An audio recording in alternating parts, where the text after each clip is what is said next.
మా కంపెనీలో మా ఎండి సార్ టికెట్స్ బుక్ చేసి జనార్దన్ సార్ అని చెప్పి JR1 లిఫ్ట్స్ కంపెనీ నుంచి వచ్చాం మేము. మాకు మా ఎండి సార్ టికెట్స్ బుక్ చేశారు. సో అందరు గ్రూప్ అందరిలో గ్రూప్ వచ్చాము మేము చేశారు. అండ్ ఓవరాల్ గా సినిమా అయితే సూపర్ హిట్. మా సార్ చాలా బాగుంది. హాలిడే కదా వెళ్ళిపోతాం ఆఫీస్ కి. ఇప్పుడు వెళ్ళి సార్ కి చెప్పాలి మొత్తం మూవీ ఎలా మూవీ రివ్యూ ఇవ్వడానికి వెళ్తున్నాం మేము. ఆల్రెడీ మా సార్ చూశారు. అండ్ మోరల్ గా మేము వెళ్ళి ఇంకా మా టీం వాళ్ళు కూడా రేపు వచ్చి విజిట్ చేస్తారు. అందరూ థియేటర్స్ కి వచ్చి చూడాలని మస్ట్ వాచ్ ఇన్ థియేటర్స్. జై బాలయ్య, జై బాలయ్య. అన్ని హైలైట్స్ పాయింట్ ఏం లేదు. మొత్తం మూవీ మొత్తం హైలైట్ ఉంది. చాలా బాగుంది. Crazy. Thank you. Fighting super ఉంది. తమన్ మ్యూజిక్ అయితే సూపర్ సూపర్ సూపర్. నాకైతే నచ్చిందండి. చాలా రిలవెంట్ ఉంది అనిపించింది.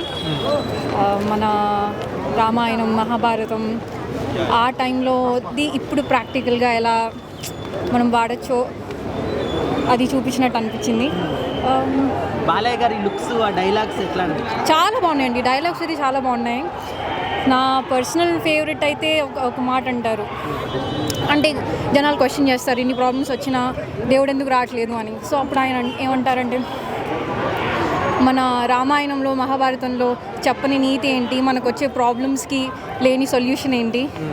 So it's up to us younger generation to instead of just doubting but reading about what they said and ala it's better. Madam social మీడియాలో దిష్టి తీసే సీన్ బాగా ఎలివేట్ అవుతుంది కదా, దాని గురించి ఏం చెప్తారు? ఎట్లా అనిపించింది? కొంచెం intense but everything has a meaning. మనం చూసే హార్ట్ బట్టి ఉంటుంది. సో నచ్చింది నాకైతే. కొన్ని మిస్టేక్స్ ఉంటాయి, అన్ని మూవీస్లో మిస్టేక్స్ ఉంటాయి, బట్ అవి తీసి అందులో ఉన్న ఎసెన్స్ ఏంటి, మనం ఎలా అప్లై చేయగలుగుతాము అలా చూస్తే ఇట్స్ గ్రేట్. ఇట్లాంటి క్యారెక్టర్స్ కానీ ఇట్లాంటి సినిమాలు కానీ బాలయ్య బాబు గారు కాకుండా వేరే ఎవరైనా చేయగలుగుతారు? Because I think Balakrishna somewhere he deeply believes in it.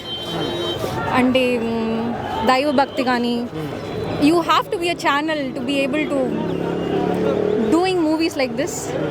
He somehow embodies it అనిపిస్తుంది. సో ఓవరాల్గా ఈ సినిమా గురించి బాలయ్య బాబు గురించి చెప్పాలంటే ఏం చెప్తారు? అయ్యో మూవీ అయితే చాలా బాగుందండి. అదే చెప్తున్నా, రిలవెంట్ అనిపించింది నాకు. And it is intense. మంచి మెసేజ్ ఇచ్చారు. That is important because movies are big influential platform, right? ఇందులో నుంచే మనం చూసి నేర్చుకుంటాము. సో ఆ రోల్ని వాళ్ళు జస్టిఫై చేశారు అనిపించింది నాకు. కొన్ని mistakes like I said you can put it aside, but this should give you an inspiration to know more about your land, your ancestrals, this country, the history, Ramayana, Mahabharata, Gita. వెళ్ళి చదవండి. And that's the message that I am carrying forward with me. Cinema okay. అంటే ఆ cinema మొత్తంలో మీకు ఏం నచ్చింది? Balakrishna. Only Balakrishna డైలాగ్సా లేకపోతే ఆయన లుక్సా? ఆయన ఆదిపిని శెట్టి, ఆదిపిని శెట్టి గారు, బాలకృష్ణ గారు. సో ఈ జనరేషన్లో యూత్ ఈ సినిమా నుంచి మనం ఏం నేర్చుకోవచ్చు మేడం? అతను చెప్పినవన్నీ నేర్చుకోవాల్సినవే చెప్పారు. నేర్చుకుంటే చాలా బాగుంటుంది. ఓకే. జై బాలయ్య. బాలయ్య గారి చేత మన సాంప్రదాయం గురించి కూడా, మన వస్త్రధారణ, మన సాంప్రదాయం అన్నీ చెప్పించడం నచ్చింది. అండ్ బాలయ్య గారిని బోయపాటి గారి కంటే బాగా ఇంకెవరు చూపించలేరు అనిపించింది. డైలాగ్స్ ఎట్లా అనిపించినాయి మేడం? డైలాగ్స్ చాలా బాగున్నాయండి. మన హైందవ ధర్మం గురించి, అంటే కరెక్ట్ సిచ్యువేషన్లో ఇప్పుడున్న యువతకు కూడా అర్థమయ్యేలాగా చక్కగా చెప్పారనిపించింది. అవునండి, అవును, తప్పకుండా. మేము ఇన్నాళ్ళు నరసింహుడిని చూసాం బాలయ్యలో, ఇప్పుడు రుద్రుడిని చూస్తున్నాం. అఖండ రుద్రాయ అన్నట్టు ఉన్నారు బాలయ్య.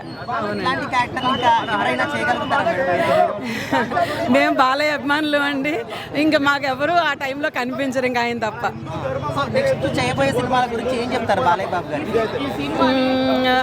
ఎంచుకుని మంచి మూవీస్ చేయాలనే కోరుకుంటామండి. అండ్ ఆయన మూవీస్ తప్పకుండా అన్నీ చూస్తాం మేము. ఒక్క మాటలో చెప్పండి మేడం బాలయ్య బాబు గారి గురించి, ఈ సినిమా గురించి. మన ధర్మానికి ఆపద వచ్చినప్పుడు, మన దేశానికి ఆపద వచ్చినప్పుడు సైనికులు ఎలా అయితే మనకి రెస్పాండ్ అవుతారో, మన ధర్మానికి ఆపద వచ్చినప్పుడు రెస్పాండ్ అవడానికి అజ్ఞాతంగా మనకి చాలామంది గురువులు, మహానుభావులు ఉన్నారు. ఆ విషయాన్ని ఈ మూవీ ద్వారాగా తెలియజేశారు.